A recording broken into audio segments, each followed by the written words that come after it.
Okay, so last class में हमने motion chapter में फिजिक्स में काफ़ी कुछ देख लिया है। हम एक्सेलरेशन तक पहुंच गए थे और जो न्यूटन्स के जो 3 इक्वेशन है, न्यूटन्स लॉ ऑफ मोशन के जो 3 इक्वेशन हैं वो भी हमने डिराइव किए थे। तो उसके पहले आगे बढ़े उससे पहले तुम्हारा नहीं हुआ था, मतलब तुमने वीडियो भी नहीं देखे थे, सो मैं क्विक एक रिवीजन दे देता हूँ। हमारा ये चैप्टर है मोशन। ओके, अब मोशन में देखो, सबसे पहले मतलब कुछ मूवमेंट हो रहा हो, अभी डिटेल्ड में तुम that video you can see. Okay, मैं शेयर कर दूंगा अब तक के जो भी क्लासेस हुए हैं, लेकिन ऊपर से आज जो हम समझेंगे उसके लिए भी हमें प्री नॉलेज होना चाहिए जो हो गया है उसका, तो that I will share. Okay, वो डिटेल्ड में देखना, हम अभी क्विक गो थ्रू करेंगे। तो मोशन इज़ व्हाट, कभी भी अगर मूवमेंट हो रही है, रोटेशनल और लीनियर। रोटेशनल मतलब जैसे ये फैन मूव कर रहा है देखो, so that is also a motion. Okay, then linear motion भी होती है, जैसे हमारी ट्रेन आगे बढ़ती है, हमारी साइकिल, हमारी बाइक आगे बढ़ती है, वो भी मोशन ही है। सो यहाँ पर वही सब चीज़ बताई गई है, describing motion along a straight line. तो मतलब स्ट्रेट लाइन में मोशन है। ओके, मतलब देखो यहाँ से 0 A B C straight line में है, लेकिन सीधे भी जा रहे हैं एज वेल एज बैकवर्ड भी आ रहे हैं, तो वो यहाँ पर बताया गया है हमारे सिलेबस में। Motion along a straight line ही है। और लास्ट टॉपिक है हमारा सर्कुलर पाथ में मोशन जो है, वो थोड़ा सा ही टॉपिक है, वो भी हमें देखना है। So that is there uniform motion and non uniform motion. अगर तुम्हारी जो स्पीड है, ओके, वो चेंज होती रहे continuously with respect to time, मतलब टाइम के साथ साथ स्पीड चेंज होती रहे, पहले तुम फास्ट जा रहे हो फिर स्लो जा रहे हो, ओके, वैसे जाओ अगर, तो वो क्या कहलाएगी, नॉन यूनिफॉर्म मोशन। ओके, लेकिन यूनिफॉर्म मोशन मतलब क्या, तुम्हारी motion change with respect to time नहीं हो रही है। मतलब जैसे अभी तुमने साइकिल से यहाँ से शुरू किया घर पे जाने के लिए, सपोज 5 मिनट में तुम घर पे पहुँचोगे, तो यहाँ से 1 मिनट बाद जो तुम्हारी स्पीड होगी साइकिल की, उतनी ही स्पीड 2 मिनट बाद भी होगी, उतनी ही स्पीड 3 मिनट बाद, उतनी ही स्पीड 4 मिनट बाद, एंड घर पर पहुँचते 5 मिनट बाद भी वही स्पीड अगर रहेगी, ओके, तो वो क्या है, यूनिफॉर्म मोशन। मतलब तुम्हारी स्पीड क्या रह रही है, कांस्टेंट, मतलब सेम रह रही है। लेकिन जैसे कि नहीं, कई लोग गाड़ी चलाते कि पहले यहाँ से निकले भूम करके बहुत फास्ट चले गए और फिर अचानक से ब्रेक लगाई, फिर वापस थोड़ा स्लो जा रहे हैं, फिर अचानक से फास्ट जा रहे हैं, सो उसको क्या बोलेंगे, non uniform motion. Uniform motion and non uniform motion, understood, समझ में आया, पक्का। ओके, यूनिफॉर्म मोशन मतलब क्या, तुम्हारी स्पीड क्या रहे, कांस्टेंट, सेम रहे, ऐसे। नॉन यूनिफॉर्म मतलब स्पीड सेम नहीं रहेगी तो क्या होगा, या तो ज़्यादा होगी या तो कम होगी, अप डाउन होती रहेगी। डन। ओके, तो uniform motion and non uniform motion. अब ये मोशन को हमें मेजर भी करना पड़ेगा। So measuring the rate of motion. Rate of motion मतलब क्या, तुमने कितना डिस्टेंस ट्रैवल किया, उसको हमें रेट मतलब पर यूनिट टाइम। ओके, मतलब एक पर यूनिट टाइम हमें उसको दिखाना है, so that is the rate. मतलब जो मोशन है वो डिस्टेंस कितना तुमने ट्रैवल किया और पर यूनिट टाइम। अभी उसमें सब कुछ है, वो वीडियो तुम देखना, और तुम्हारा भी बाकी है, अमी का भी बाकी है। ओके, सो उसमें सब कुछ डिटेल्ड में स्केलर वेक्टर क्या क्या है वो सब बताया है, लेकिन मेनली मैं तुम्हें बता रहा हूँ कि एक होता है हमारी property, you can say displacement. क्या, डिस्प्लेसमेंट, तो डिस्प्लेसमेंट, एंड दूसरा एक होता है डिस्टेंस।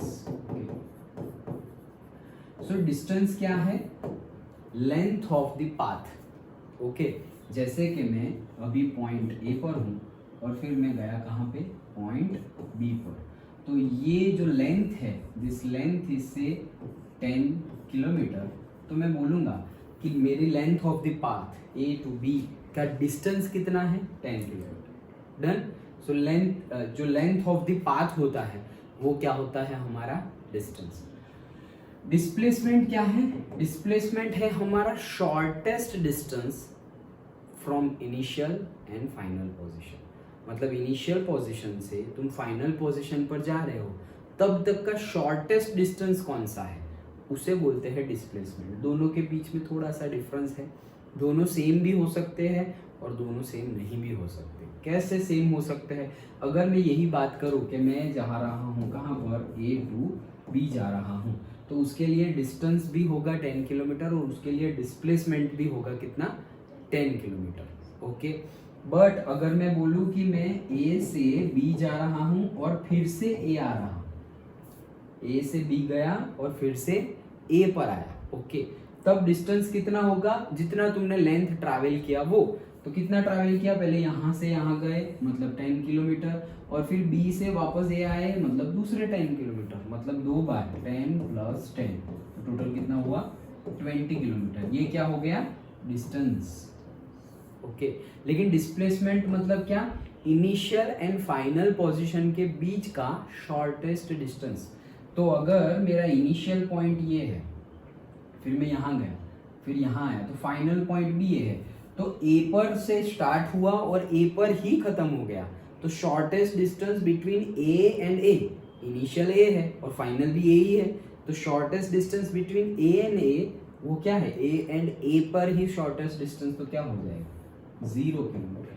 तो उस केस में डिस्प्लेसमेंट क्या होगा, 0 किलोमीटर। ये अगर मैं पाथ ट्रैवल करूँ, सो डिस्प्लेसमेंट क्या होगा 0 किलोमीटर, लेकिन डिस्टेंस क्या होगा 20 किलोमीटर। समझ में आया? Displacement can be 0, displacement can be negative also. Okay, जैसे कि दूसरा सेम यहाँ पे एग्जांपल बताऊं, मैं जा रहा हूँ, देखो A B और सपोज यहाँ बीच में है C, ये B टू C का डिस्टेंस कितना है 5 किलोमीटर, तो ये 10 है, ये 5 है, तो ये भी कितना रहेगा फिर 5, 5 प्लस 5 10, डन। अब मैं क्या बोल रहा हूँ, मेरा पाथ कौन सा है, A B और फिर C। कहाँ जा रहा हूँ मैं, पहले A फिर B और फिर C, तो मेरा डिस्टेंस क्या होगा, एनी गेस, डिस्टेंस क्या होगा मेरा,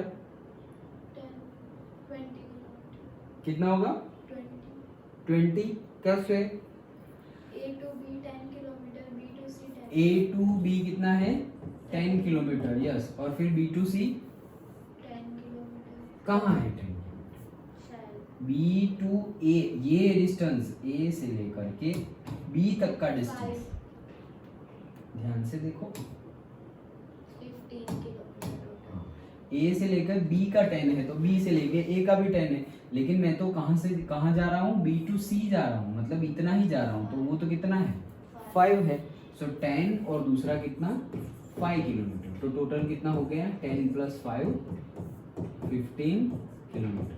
तो मेरा डिस्टेंस कितना आया 15 किलोमीटर, और डिस्प्लेसमेंट कितना आएगा, displacement shortest distance between final and initial position, 5 C नहीं C, तो क्या आएगा, C 5 किलोमीटर, क्या आएगा 5 किलोमीटर। देखो क्या है हमारा डेफिनेशन, क्या है, इनिशियल एंड फाइनल पोजीशन, तो इनिशियल पोजीशन कौन सी थी A, फाइनल कौन सी है C, सो A और C के बीच का डिस्टेंस जो होगा, ओके, वही होगा हमारा डिस्प्लेसमेंट। तो अगर ये 10 है, ये 5 है, तो ये भी कितना होगा 5, डन।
ये क्या हो रहा है,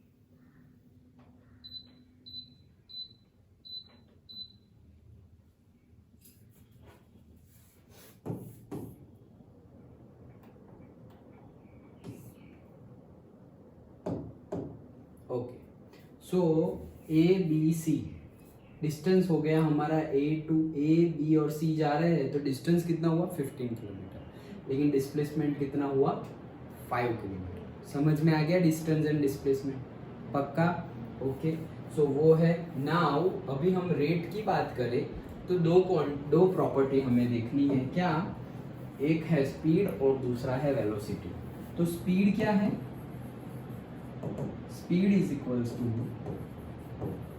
total distance covered upon total time. Done? और दूसरी एक प्रॉपर्टी है वेलोसिटी। दोनों सेम जैसी ही है लेकिन थोड़ा डिफरेंस है। Total displacement upon total, then total distance upon total time and total displacement upon total time. इनका यूनिट होता है metre per second, metre per second. किसका? स्पीड का और वेलोसिटी का। ओके, ये न्यूमेरिकल हमने किए थे, that you have to check. Okay, rate of change of velocity एक और है। क्या? Rate of change of, rate मतलब क्या? पर टाइम। तो अब हम किसकी बात कर रहे हैं? Change of velocity. मतलब सपोज एक वेलोसिटी है जिसको मैं नाम दे रहा हूं से v1, और दूसरी एक वेलोसिटी है जिसको मैं नाम दे रहा हूं v2। तो रेट मतलब हम बोल रहे हैं कि ये दोनों सेम नहीं है, अलग अलग है। तो उनका जो चेंज होगा, मतलब अगर v2 माइनस v1, ये जो चेंज है डिवाइडेड बाय रेट, मतलब क्या? Per unit time. सो से t2 माइनस t1। तो एक t1 टाइम पर वेलोसिटी ये है, t2 टाइम पर वेलोसिटी ये है। सो अगर हम rate of change of velocity की बात करें, that is t2 minus rate of change of velocity की बात करें, मतलब चेंज इन द वेलोसिटी, मतलब v2 minus v1 upon change in time. तो ये करें तो हमें एक अलग प्रॉपर्टी मिल रही है, दैट इज कॉल्ड एक्सेलरेशन, जिसको हम स्मॉल a से डिनोट करते हैं। डन? ओके, समझ में आया कौन सी प्रॉपर्टी? एक्सेलरेशन। डन? और उसका यूनिट है हमारा मीटर पर सेकंड का स्क्वायर। मैं आज ही अभी ही वीडियो शेयर कर देता हूँ मोशन वाले, और चैप्टर 1 के भी सारे लेक्चर में तुम थे। चैप्टर 1 हमारा कंप्लीट हो गया है साइंस का। तो हाँ, तो वो सब कुछ मतलब जितना अभी तक हुआ है वो सब तुम्हें कवर करना पड़ेगा, नहीं तो फिर जब हम आगे पढ़ेंगे, अभी सपोज वैशाली आई होती तो हम आगे का पढ़ते, तो फिर तुम्हें ये सब कैसे समझ में आता अगर यही सब हम समझे नहीं। तो एटलीस्ट, और हमारा एक वीक में 2 बार लेक्चर आता है, 2 दिन। ओके, तो वेडनेसडे एंड थर्सडे। तो अभी हम ऐसा भी नहीं है कि आज मैं तुम्हें वापस पहले का कराऊँ फिर कल पढ़ेंगे ये वो। बाकी सब्जेक्ट भी है हमारे, मैथ्स है, एसएसटी है, इंग्लिश है।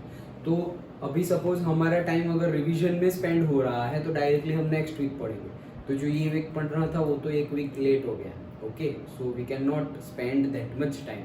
हमारे पास 2 दिन का टाइम है, वो 2 दिन में हमें साइंस में बहुत आगे कवर करना है। सो तुम लैग तो कर ही नहीं सकते, मतलब जितना यहाँ ट्यूशन में हो गया है उतना तुम्हारा कंसेप्ट क्लियर होना चाहिए। ओके, तो चैप्टर 1 एंड चैप्टर ये 7 वो अच्छे से जितना भी हुआ है, एटलीस्ट हमारा जो साइंस का लेक्चर है उसका तो वीडियो भी अवेलेबल है। जो बाकी सब्जेक्ट्स है, इंग्लिश है, एसएसटी है, मैथ्स है, उसमें अगर पर्टिकुलरली तुम्हारी छुट्टी हो जाए तो you have to ask to ma'am और वैशाली और अमी, वो लोग आए हो तो कि क्या करवाया, और जो नहीं जो करवाया वो तुम्हें पढ़ना है बुक में से, और नहीं समझ में आए तो राखी मैम को, अंजलि मैम को, मुझे पूछना है। अगर ऐसे ही चलेगा कि भाई तुम नहीं आए और नेक्स्ट डे आके पढ़ रहे हो तो समझ में नहीं आएगा, क्योंकि पहले का ही हम नहीं समझे तो आगे का कैसे समझ में आएगा। ओके, तो 8th तक तो वो सब चलता रहा है, लेकिन 9 और 10th में बहुत ही ज़्यादा कनेक्टेड टॉपिक्स आएंगे। कोई भी सब्जेक्ट तुम उठाकर देख लो, साइंस, मैथ्स, इंग्लिश, एसएसटी। तो अगर तुम्हारा बैकग्राउंड पीछे का अगर क्लियर नहीं है तो आगे का समझ में नहीं आएगा। जैसे कि अभी हम मोशन पढ़ रहे हैं, अभी तुम मोशन नहीं पढ़े और इसके बाद वाला चैप्टर ले लिया फोर्स वाला, तो उसमें भी सब कुछ है, मोमेंटम, फोर्स, ये वो, एक्सेलरेशन उसमें भी आएगा। तो वहाँ एक्सेलरेशन आएगा, यहाँ एक्सेलरेशन समझेंगे तो वहाँ आएगा, यही नहीं समझा होगा तो वो कैसे आएगा। समझ में आ रहा है? ओके, सो कंटिन्यूटी रहनी चाहिए। तो अगर जब भी हॉलीडे हो जाए तो वो उस दिन क्या करवाया, यू हैव टू आस्क। कोई भी रीजन से हॉलीडे हुई हो, but at the end you have to ask to your colleagues और एटलीस्ट एनी सर और मैम कि आज क्या हुआ, ओके कल क्या करवाने वाले हैं, सो दैट उसके बारे में तुम पढ़ कर आओ तो तुम्हारा जाए ना। अंडरस्टूड? नहीं तो फिर समझ में नहीं आएगा। अभी जैसे कि अगर मैं यहाँ पर अगर वापस हम जहाँ रुके हुए थे वहीं से अगर मैं आगे चलाना स्टार्ट कर दूँ तो तुम्हें कुछ भी समझ में नहीं आएगा, क्योंकि पहले के लेक्चर में तुम थे नहीं। ओके, लेकिन उस बात को भी 1 वीक हो गया। लास्ट लेक्चर हमने लास्ट थर्सडे को लिया था और आज थर्सडे है, मतलब 1 वीक हो गया। तो 1 वीक में तुम्हें एटलीस्ट वो देख लेना चाहिए था। ओके, तो बाकी सब्जेक्ट का भी पूछो, और साइंस का तो एटलीस्ट हम वीडियो भी अपलोड कर देते हैं, तो तुम वीडियो भी देख सकते हो कि अच्छा चलो वीडियो देख लिया तो अवेलेबल तो है। बाकी सब्जेक्ट के लिए भी मैम को या राखी मैम को, अंजलि मैम को, स्टूडेंट्स को पूछो। ओके, लेकिन लैग नहीं कर सकते, नहीं तो सिलेबस आगे बढ़ता जाएगा और फिर हमें समझ में ना आए तो मीनिंग क्या है फिर। अंडरस्टूड? ओके, सो एक प्रॉपर्टी हमने देखी क्या, एक्सेलरेशन। अभी तक हमने क्या क्या देखा, डिस्टेंस देखा, डिस्प्लेसमेंट देखा एंड एक्सेलरेशन देखा। तो डिस्टेंस क्या है, length of the path travel. Okay, जितना भी पाथ हमने ट्रैवल किया उसकी लेंथ। अच्छा, डिस्प्लेसमेंट क्या है, वो भी length of the path travelled ही है, लेकिन हम उसमें क्या कंसिडर कर रहे हैं, इनिशियल एंड फाइनल पॉइंट के बीच का लेंथ। अंडरस्टूड? पूरा ऐसे कैलकुलेट नहीं कर रहे ए से बी पर कितना गया, फिर बी टू सी, ऐसा पूरा हम कैलकुलेट नहीं कर रहे। फाइनल एंड इनिशियल, फाइनल सी था, इनिशियल ए है, तो ए टू सी का ही हम फाइंड कर रहे हैं। लेकिन डिस्टेंस में हम क्या कर रहे हैं, पूरा जितना भी ट्रैवल किया है, ए टू बी गए पहले, अच्छा फिर बी टू सी गए, अच्छा तो सारा कंसिडर कर। डन? आया समझ में? डाउट्स हो तो पूछो। आ गया समझ में? तो डिस्टेंस, डिस्प्लेसमेंट और एक प्रॉपर्टी हमने देखी क्या, एक्सेलरेशन। तो एक्सेलरेशन क्या है, change of velocity, rate of change of velocity. तो रेट मतलब क्या, पर यूनिट टाइम। कभी भी आए रेट मतलब क्या, पर यूनिट टाइम। और चेंज इन वेलोसिटी, चेंज हुआ है, अगर सेम रहता तो क्या होता, v1 is equal to v2, ऐसा होता सेम रहता तो। लेकिन सेम नहीं है, चेंज हो रहा है। चेंज हो रहा है मतलब क्या, या तो v2 बड़ा होगा या तो v2 क्या होगा, छोटा होगा। बड़ा या छोटा हो मतलब उनके बीच का हम डिफरेंस निकाल सकते हैं। तो वो डिफरेंस अगर लिया हमने और divide by per unit time लिया तो हमें जो प्रॉपर्टी मिलेगी that is what, acceleration. Understood? आया समझ में? और इसका यूनिट होता है मीटर पर सेकंड स्क्वायर। तो ये थी rate of change of acceleration. फिर ग्राफिकल रिप्रेजेंटेशन पर हम आए थे। तो ये है distance time graph. Distance time का जो ग्राफ है उसका अगर हम स्लोप निकालें, स्लोप, ओके, तो वो हमें वेलोसिटी देता है। स्लोप मतलब क्या, से you can say dy by dx, मतलब y एक्सिस में जो चेंज हो रहा है वो, और x एक्सिस में जो चेंज हो रहा है उसका अगर तुम ऐसे रेशियो निकालोगे तो वो क्या हो जाएगा, स्लोप। जैसे कि ये देखो, ये हमारा डिस्टेंस टाइम ग्राफ है, तो ये हमारी x एक्सिस है और ये हमारी y एक्सिस है। 20, 40, 60 यहाँ पे क्या लिया हुआ है, टाइम। वैसे ही यहाँ पर क्या लिया हुआ है, डिस्टेंस। ओके, तो 10 किलोमीटर, 20, 30, 40। तो ये हमारा डिस्टेंस टाइम ग्राफ जो है, ये जो डिस्टेंस टाइम ग्राफ है उसमें उसका स्लोप मतलब क्या, अगर मैं बोलूँ तुम्हें कि फाइंड दी से उसका स्लोप तुम्हें क्या देगा, तो डिस्टेंस टाइम ग्राफ का स्लोप तुम्हें देगा वेलोसिटी। क्या देगा, वेलोसिटी। सो कैसे, देखो डेल्टा वाई, अभी जैसे कि मैं बोलूँ ए और बी पॉइंट के बीच में कितनी वेलोसिटी है, तो मैं क्या करूँगा, ये ए पॉइंट है, ए पॉइंट से यहाँ पे जाऊँगा तो क्या आया, वाई एक्सिस पे मुझे एक पॉइंट मिला, फिर नीचे आऊँगा तो भी एक्स एक्सिस पे एक पॉइंट मिलेगा। वैसे ही बी पॉइंट से भी मुझे एक्स पे और वाई पे एक एक पॉइंट मिलेंगे। तो अगर मैंने ये डिफरेंस फाइंड किया तो ये क्या है, डेल्टा एक्स। ये क्या है, डेल्टा एक्स। एक्स एक्सिस पे है इसलिए डेल्टा एक्स, और ये वाई एक्सिस पे है तो डेल्टा वाई। तो अगर delta Y by delta X करूँगा तो मुझे मिल जाएगा क्या, velocity. Okay, so distance time graph of an object moving with a uniform speed. अगर यहाँ पर क्या लिखा हुआ है स्पीड, लेकिन हमें पता है कि डिस्टेंस टाइम ग्राफ, तो स्पीड का फॉर्मूला हम क्या था हमारा डिस्टेंस अपॉन टाइम। तो डिस्टेंस टाइम ग्राफ मैंने बोला ना कि डिस्टेंस, ये फिर से यार बोर्ड में क्यों इतना बहुत ज्यादा है।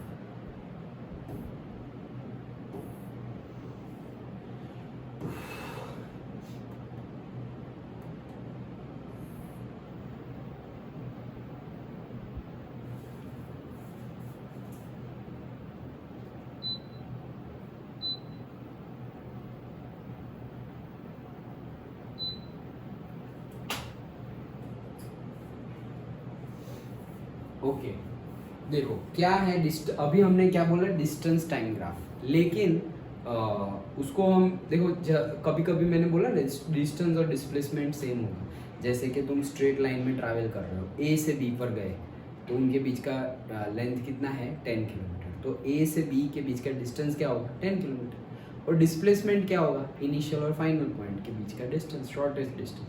तो मैं तो ए टू बी जा रहा हूँ, तो यहाँ पर डिस्टेंस भी 10 किलोमीटर होगा और डिस्प्लेसमेंट भी 10 किलोमीटर होगा। अंडरस्टूड, दोनों सेम हो रहा है।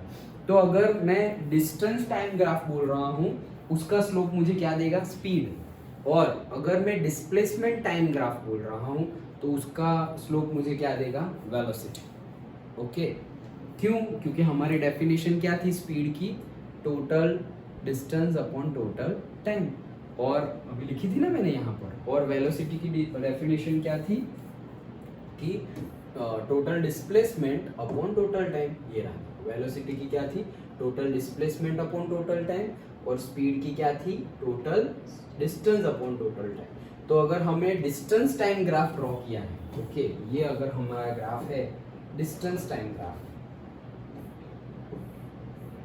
तो ये हमारा अगर डिस्टेंस टाइम ग्राफ है तो डिस्टेंस टाइम ग्राफ का स्लोप क्या देगा हमें स्पीड। अंडरस्टूड? ओके ये हमें बता दिया गया है। नाउ अगर तुम्हें ऐसा ग्राफ दे, वही है ग्राफ डिस्टेंस टाइम ग्राफ, तो अगर स्पीड सेम रह रही है, अगर ऐसा ग्राफ है तो तुम्हारी स्पीड जो होगी वो क्या होगी सेम रहेगी। मतलब तुम चेक करोगे dy बाई डी एक्स, अभी जो मैंने बोला ना dy by D x slope अगर तुम चेक करोगे तो सेम मिलेगा, हर बार सेम ही मिलेगा। कोई भी टाइम का कोई भी पाथ का तुम चेक करो तो वो होगी यूनिफॉर्म मोशन। यूनिफॉर्म मोशन मतलब क्या, हमने बोला था कि अगर स्पीड चेंज नहीं हो रही है विथ रिस्पेक्ट टू टाइम तो वो क्या होगा uniform motion. Non uniform motion मतलब क्या, स्पीड चेंज हो रही है कभी फास्ट कभी स्लो वैसे। तो अगर ऐसा ग्राफ है तो वो नॉन यूनिफॉर्म मोशन है, और ऐसे है तो वो क्या है यूनिफॉर्म मोशन। कैसे पता चलेगा, देखो यहाँ पे विथ रिस्पेक्ट टू टाइम बताया गया है, ये इसका डेटा है, इसके ऊपर से ये डेटा के ऊपर से एक ग्राफ ड्रॉ किया है। 0 सेकंड में तो 0 डिस्टेंस कवर्ड हुआ है। अब 2 सेकंड बाद कितना डिस्टेंस कवर्ड हुआ है 1 मीटर।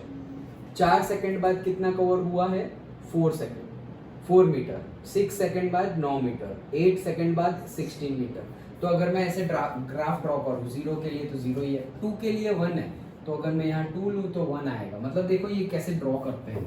ओके अगर तुम्हें ये ड्रॉ भी करना हो तो तुम कर सकते हो ग्राफ पेपर में।